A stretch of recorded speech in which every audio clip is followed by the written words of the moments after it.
Hello, আসসালামু আলাইকুম viewers, কেমন আছেন সবাই? আশা করি ভালো আছেন। আজকে আমি আপনাদেরকে দেখাবো কীভাবে ঘরোয়া স্টাইলে পাস্তা রান্না করা যায়, চাইনিজ পাস্তা।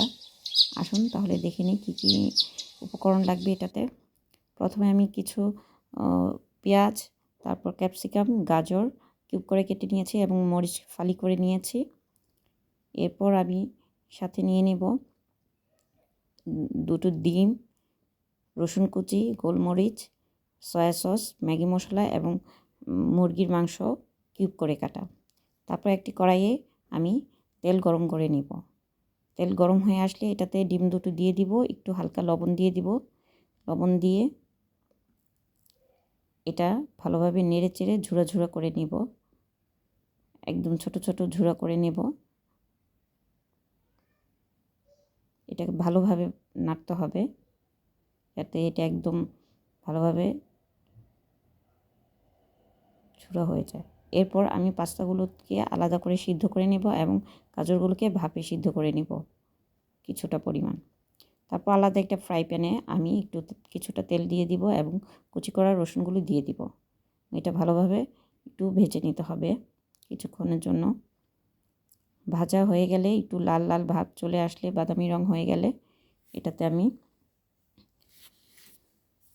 পেঁয়াজ দিয়ে দেব, সাথে ফালি করা মরিচগুলোকে দিয়ে দেব। তারপর ভালোভাবে রসুনের সাথে এগুলো মিশিয়ে তেলের মধ্যে ভেজে নেব। এর মধ্যে এতে আমি কিউব করা মুরগির মাংসগুলোকে দিয়ে দিব এবং সবগুলোকে একসাথে ভালোভাবে নেড়ে নেব। কিছুক্ষণ ভাজা হলে এটাতে আমি একটু লবণ দিয়ে দিব, পরিমাণ মতো স্বাদ মতো লবণ দিয়ে দিব।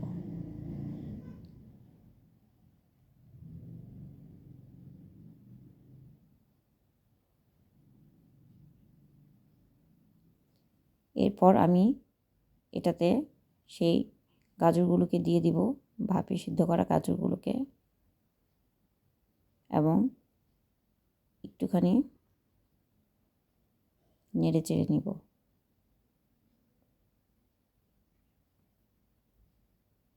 একটু ভালোভাবে ভাজা ভাজা হতে হবে। এরপর আমি একটু সয়া সস দিয়ে দিলাম। সয়া সস দেওয়ার পর এগুলো সবগুলো মিশিয়ে নিব এবং সাথে ক্যাপসিকাম দিয়ে দিলাম।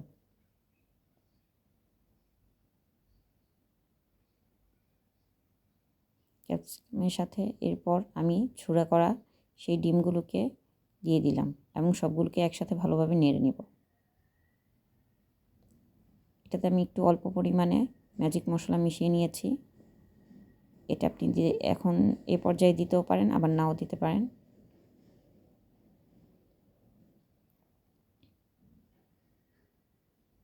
এরপর আমি এটাতে আমার সিদ্ধ করা পাস্তাগুলোকে দিয়ে দিলাম এবং ভালোভাবে মিশিয়ে নিব এবং সেই সাথে ম্যাজিক মশলাটা দিয়ে দিব।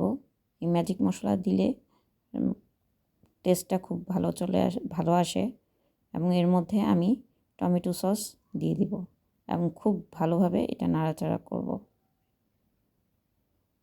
এবং সেই সাথে আমি মাঝে গোলমরিচের গুঁড়াটাও দিয়েছি, ওটা আমি দেখাতে ভুলে গিয়েছি, স্কিপ হয়ে গেছে। হয়ে গেল আমার মজাদার ঘরোয়া স্টাইলে চাইনিজ পাস্তা। এটা খুবই সুস্বাদু এবং স্বাস্থ্যকর।